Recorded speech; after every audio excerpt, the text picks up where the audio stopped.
তুমি কি বলছো আন্টি? তোমার বাড়িতে অনেকের জায়গা হবে আর মেঘার হবে না? হবে না, আমি মেঘাকে নিয়ে যাব না। আমার বাড়ির ত্রিসীমানায়ও ওর জায়গা হবে না। মেঘা সম্পর্কে আমার যা অভিজ্ঞতা সে তো ভুলবার নয় দুষ্টু।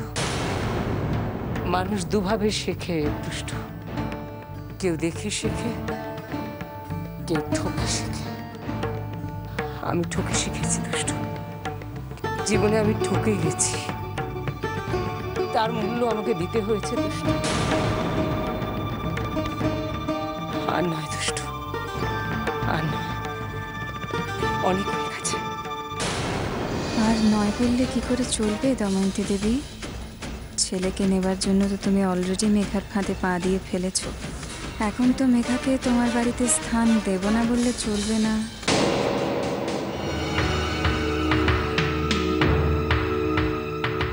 কিন্তু কিন্তু অনেক অনেক অনেক তো আমার স্বামী মা। এত বছর ধরে আমরা দুজন একে অপরের সুখ দুঃখের সাথী। ওর সাথে তো আমার ডিভোর্স হয়নি মা। আমরা দুজন এত বছর ধরে একসাথে থেকেছি। তুমি তুমি আমাদেরকে কি করে আলাদা করতে পারো? এটা সম্ভব নয় মা, এটা সম্ভব নয়। অনেক, আর তুমি এতদিন পরে তুমি তোমার মাকে ফিরে পেয়ে আমাকে ভুলে যাচ্ছ। তুমি তুমি আমাদের সম্পর্কটাকে অস্বীকার করছো। তোমার সাথে যে আমার রিলেশনটা ছিল সেটা আজকে তোমার কথা শুনে আমার নতুন করে মনে পড়লো মেঘা। ও ঠিকই বলছে। রোহনের সঙ্গে তোমার সম্পর্কটা যদি ঠিকই থাকতো তাহলে আমাকে মিথ্যে স্বামী বানানোর নাটকটা করতে হতো।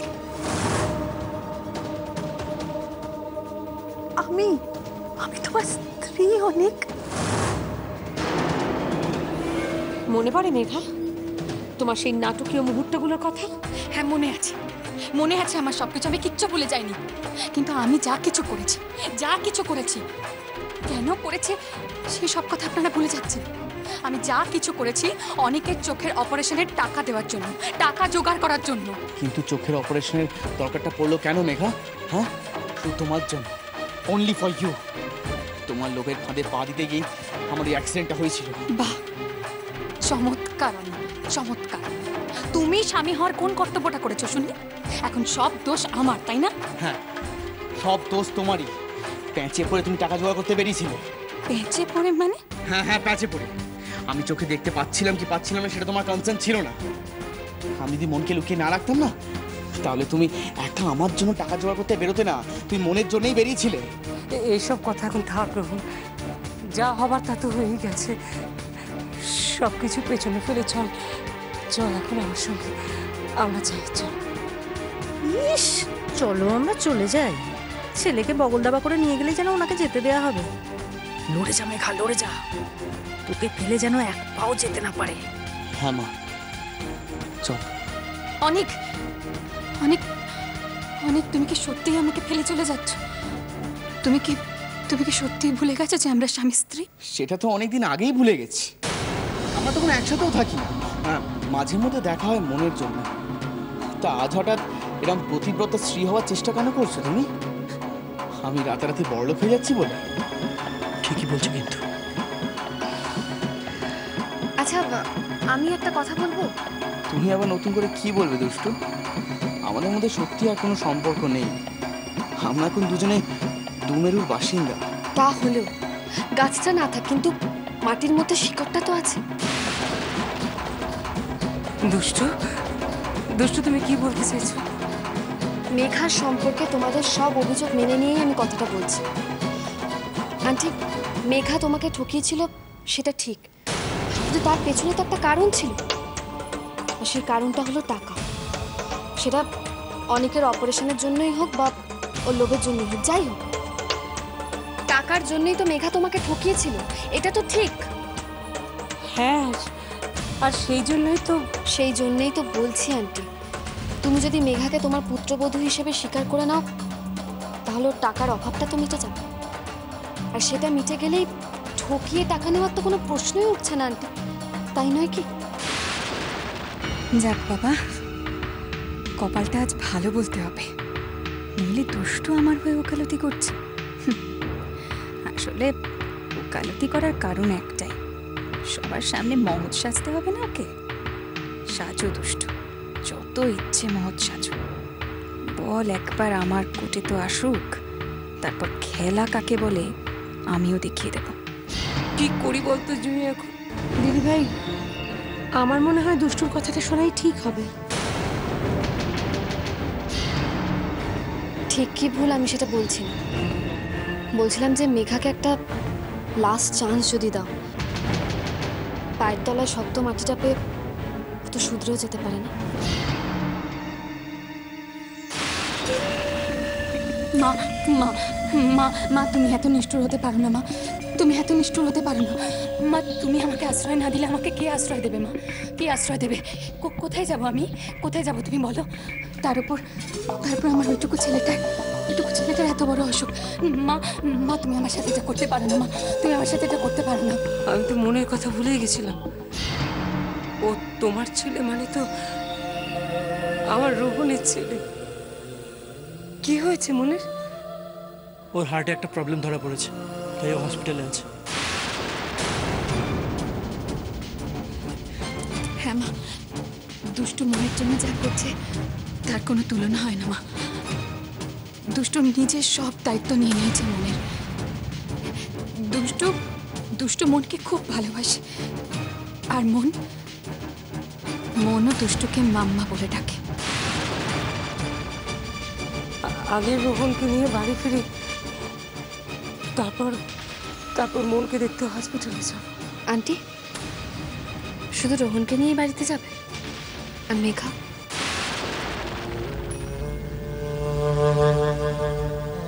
দুষ্টু শুধু তোমার কথাতে আমি মেঘাকে আমার বাড়িতে জায়গা দিচ্ছি।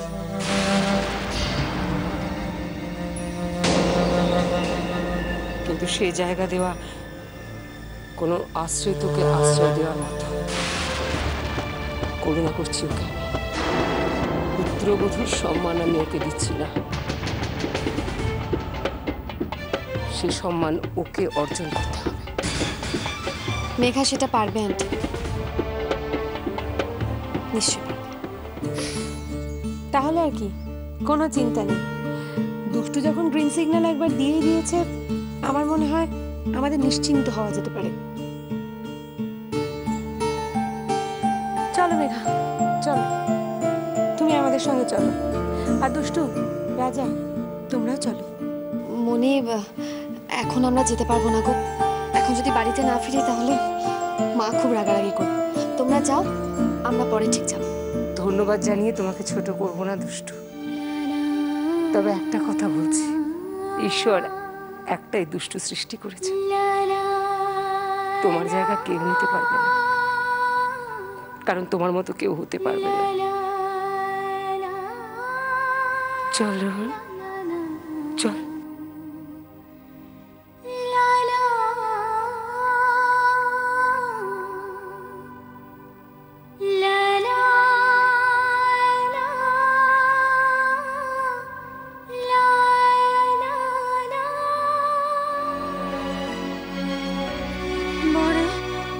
দুধে মিশে গেল আর আটি মাটিতে গড়াগড়ি। আমার দিকে কেউ ফিরেও তাকালো না। মেঘা,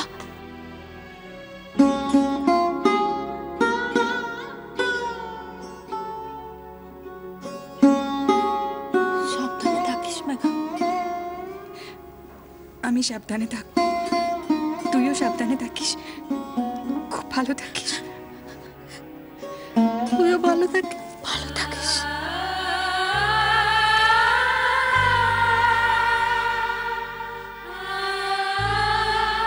আসি রে দিদি।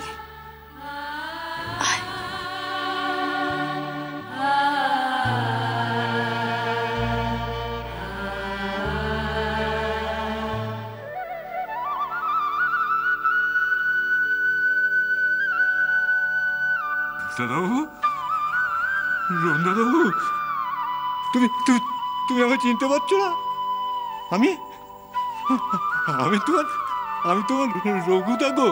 হ্যাঁ, তুমি মনে করো তুমি সেই ছোটবেলায় আমার হাত ধরে স্কুলে যেতে, আর ওই যেতে যেতে বলতে স্কুলটা স্কুলটা ভীষণ পচা জায়গা, ওখানে তুমি যাও আর আমি তুমি হয়ে যাই। তোর মনে পড়ছে? হ্যাঁ, তুই চিনতে পারছো তো বাবু? দেখো, দুষ্টু দিদি না খুব খুব ভালো কাজ করেছে, এই দাদাবাবুকে ফিরিয়ে এনে খুব ভালো কাজ করেছে। রঘুদা, রঘুদা, যাও চটপট গিয়ে রোহনের ঘরটা গুছিয়ে দিয়ে এসো, যাও। সে আর বলতে, আমি এক্ষুনি যাচ্ছি, আমি আমি আমি এক্ষুনি দাদাবাবুর ঘর গুছিয়ে দিয়ে আসছি আসছি। একেই বলে কপাল। একদিন দময়ন্তী সেনকে ঠকিয়ে পুরো সাম্রাজ্যটা গ্রাস করতে চেয়েছিলাম আমি, কিন্তু মুখের গ্রাস কেড়ে নিয়েছিল এই দুষ্টু। আজ আবার সেই দুষ্টুই আমায় আমার সাম্রাজ্য ফিরিয়ে দিল। উফ, এত বড় সাম্রাজ্যের মালকিন হতে চলেছে আমি, ভাবা যায়? জাস্ট ভাবতে পারছি না। রোহন, আমি মনি। দাদা ভাই, আমি রূপসা। রূপসা? ও মেচকার মেয়ে অনি। আয়ুষ আর রূপসা, ওরা দুজন ভাই বোন। মেচকা যে আমায় নির্বাসনে পাঠিয়েছিল? রোহন, তুমি মেজকার ওপর রাগ করতেই পারো, কিন্তু ওরা তো ছেলে মানুষ, ওরা এসবের কিছু জানেও না, বোঝেও না। ওদের কাছে তুমি ওদের দাদা ভাই, তুমি ওদের ওপর অন্তত রাগ করে থেকো না প্লিজ। কতদিন আর ছেলে মানুষ করে রাখবে মনি? এই দাদাভাইকে হাবিস করে দিয়েছিল বলেই তো বাবা এখন জেল খাচ্ছে। আরে জুঁই, শুয়ে না, সব কোথায় তোরা? হ্যাঁ,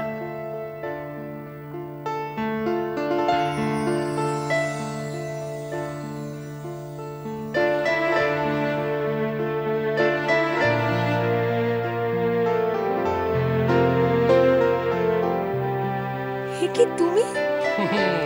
কিরম সারপ্রাইজ দিলাম বলো? তবে তোমার জন্য কিন্তু তার থেকেও বেশি একটা সারপ্রাইজ ওয়েট করছে। ওকে বলো তো?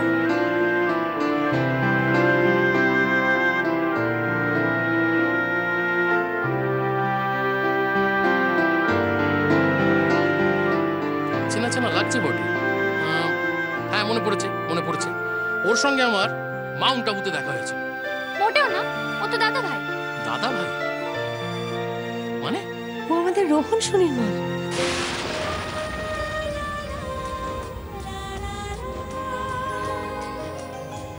রোহন? আমাদের রোহন? ও কোথায় ছিল এতদিন?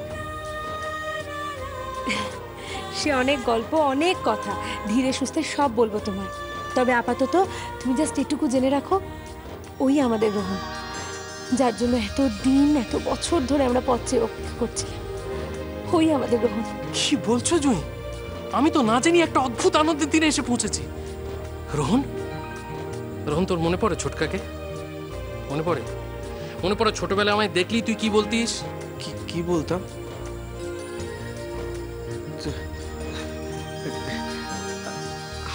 হাতির পিঠে চড়বো।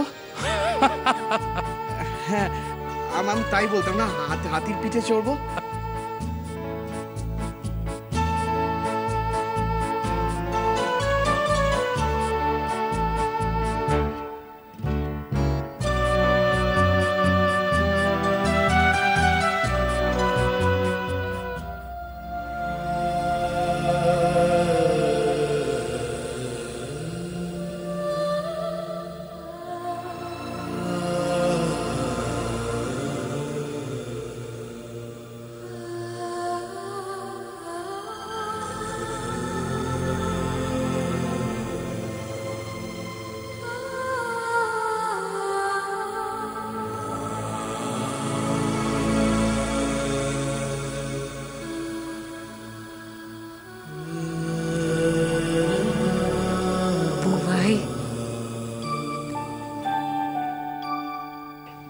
বুয়াই, তুই কখন এসেছিস? এই তো বৌদি, এক্ষুনি এলাম। কিন্তু এসেই যে এ বাড়িতে আমার জন্য এরকম একটা সারপ্রাইজ অপেক্ষা করছে আমি জানতাম না গো। হ্যাঁ রে, আজ সত্যি আমাদের শুভ দিন। আমার প্রতীক্ষা শেষ ভাই, আমার রোহন ফিরে এসেছে। আমি অনেকক্ষণ দাঁড়িয়ে আছি, একটু বসবো? এখানে বসবি কেন? তুই ঘরে যা, তোর ঘরে যা। আচ্ছা, ঘরের ছেলে ঘরে ফিরে এসেছে, আমি ওকে একটু বরণ করে নেব না? হুম, ঠিক আছে ঠিক আছে, তোর তোর পায়ে ব্যথা করছে, তুই তুই যা ঘরে গিয়ে রেস্ট নে। জুই, ওকে নিয়ে যা ওর ঘরে। নিয়ে যাচ্ছি। এসো না, এসো এইদিকে, দেখি উঁচু আছে। ভাই, আমি কার জন্য রোহনকে ফিরে পেয়েছি জানিস? দুষ্টু, দুষ্টুর জন্য আমি আমার রোহনকে ফিরে পেলাম। আচ্ছা আচ্ছা, দুষ্টু না হয় ছেলে মানুষ, কিন্তু রাজা, ওর একটা কোনো আক্কেল নেই বলো তো? দুষ্টু শরীরের এই অবস্থা, সারা রাত ধরে মেয়েটাকে নিয়ে কোথায় কোথায় ঘুরলো কে জানে, আর এত বেলা হয়ে গেল এখনো ফেরার নাম নেই। আরে সব কিছুর জন্য তুমি দায়ী। শুনলে বড় বৌমা, শুনলে? সবকিছুর জন্য নাকি আমি দায়ী? যত দোষ নন্দব ঘোষ। ওনার ছেলের বউ সারা রাত টই করে ঘুরে বেড়াবে, এখনো পর্যন্ত বাড়ি ফেরেনি, তার জন্য নাকি দায়ী আমি? আচ্ছা, এই সব কথার কোনো যুক্তি আছে? না না বাবা, সত্যি এসব কথার তো কোনো যুক্তি নেই। বলো। এটা তুমি কি বলছো বড় বৌমা? যুক্তি নেই মানেটা কি? উনি সংসারের কর্তা, ওনাকে একটু শক্ত হতে হবে না? উনি যদি কড়া গলায় দুষ্টুকে বলতে যে দুষ্টু তুমি এই শরীর নিয়ে বাইরে বাইরে ঘুরবে না, দুষ্টু পারতো না কথা অমান্য করে বাইরে যেতে? না, পারতো না তো। সত্যি বাবা যদি একটু কড়াভাবে ওদের শাসন করতো তাহলে ওরা এটা করতে পারতো না। বড় বৌমা, এটা তুমি কি বলছো? শাসন করবো আমি? চারু হচ্ছে এই বাড়ির গিন্নি, গিন্নির হাতেই বাড়ির সমস্ত হাতটা ধরা থাকে, আর শাসন করবো আমি? এই রে, কোন দিকে যে যাই! সেই তো, সেটা তো ঠিক কথাই, বাড়ির গিন্নির হাতেই তো পুরো সংসারের রাশটা থাকে। তিনি যেভাবে সংসারের মানুষগুলোকে চালাবেন সবাই তো সেইভাবেই চলবে। এইটাই তোমার শাশুড়ি মাকে বোঝাও, এটা ওনার মাথায় ঢোকাও। না, আমার মাথায় ঢুকবে না। সংসারের সব কাজ শাশুড়ি ঠাকুর করবে, আর শ্বশুরমশাই কি করবে? সারা রাত ধরে সারা দিন ধরে খালি খবরের কাগজ পড়ে যাবেন, আর কোনো কাজে লাগবে না। এই কথার কোনো যুক্তি আছে? দেখো বড় বৌমা, তুমি যতই তোমার শ্বশুরমশাই হয়ে কথা বলো, আমি এটা কিছুতেই মানবো না। এই যে আজকে দুষ্টু কারোর কথা শুনছে না, সবার কথা অমান্য করে যখন তখন যেখানে খুশি চলে যাচ্ছে, এই সব কিছু হচ্ছে ওনার আশকারার জন্য। ও মা, আমি আবার বাবার কোলে ঝোল টেনে কখন কথা বললাম? ঠিক আছে মা, দাঁড়ান না, শুধু শুধু যাদের নিয়ে এতক্ষণ ধরে আমরা ঝগড়া অশান্তি করছি তাদের একটু ফিরতে দিন না বাড়িতে আগে, তাহলে এক কাজ করা যাবে। ওরা বাড়ি ফেরার পর আপনি যত ইচ্ছে বকে দেবেন, যত ইচ্ছে শাসন করবেন ওদের। ওই তো বাবা, ওই যে ওরা এসে গেছে। আচ্ছা দুষ্টু, তোমাদের কি আক্কেল বলো তো? তোমরা সেই কালকে বেরিয়েছো, তারপর থেকে বাড়ি আসার কোনো নামগন্ধ নেই। এতক্ষণে ফেরার কথা মনে হলো? কি ব্যাপারটা কি? কি করছিলে তোমরা এতক্ষণ? তোমরা বুঝতে পারছো না দিদি ভাই, আন্টির কাছে রোহনকে ফিরিয়ে দেওয়া আন্টি যে কতটা আনন্দ পেয়েছে, সেটা যদি আমি নিজে চোখে না দেখতাম তাহলে তো বুঝতেই পারতাম না। আমি জানি দুষ্টু, মায়ের কাছে সন্তান ফিরে গেলে মায়ের কি অবস্থা হয় সেটা বোধহয় আমার থেকে বেশি কেউ জানে না। তুমি একটা মহৎ কাজ করেছো, কিন্তু দুষ্টু এবার তো নিজের দিকেও তাকাতে হবে। তুমি কেন ভুলে যাচ্ছ যে তোমার মধ্যে একটা প্রাণ তিল তিল করে বেড়ে উঠছে, তার যত্ন নেওয়ার দায়িত্ব তো তোমার। ঠিক বলেছো মা। দেখো দুষ্টু, তুমি কোথাও বেরোবে না, রেস্ট নাও, গিয়ে যাও। রাজা, কোথাও বেরোবে না বললেই হলো? আমাকে তো মনের কাছে যেতে হবে। মনের কাছে তো টুসি আছে। বাবা থাকলেও দেখো, মন আমাকে কতক্ষণ দেখেনি, ও হয়তো কান্নাকাটি করবে আমাকে না দেখতে পেয়ে। এই অবস্থায় যদি ও কান্নাকাটি করে তাহলে সেটা ওর জন্য ঠিক হবে না বাবা, একদম ঠিক হবে না। ঠিক আছে, তাই করো। আমরা এবার এত কথা বলছি কেন? ও যেটা ভালো বুঝবে সেটাই তো করবে।